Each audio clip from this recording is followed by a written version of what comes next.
Nel 2024 sono aumentate sia in numeri assoluti che in percentuale tutte le prestazioni dei vari ambiti di cura della sanità veneta. Il focus regionale sui dati dell'anno scorso segnala 14.569.000 richieste di prestazione, un numero salito in un biennio del 13%.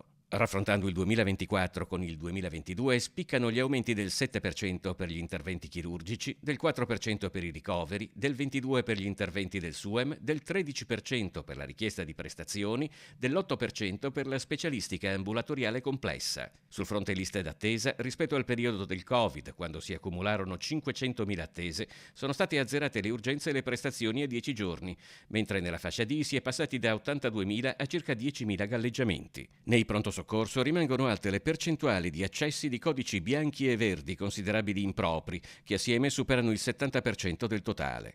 Il sistema peraltro ha retto nonostante la perdurante carenza di camici bianchi. Nel 2024 sono stati messi a bando 746 posti, riuscendo ad assumere soltanto 184 medici.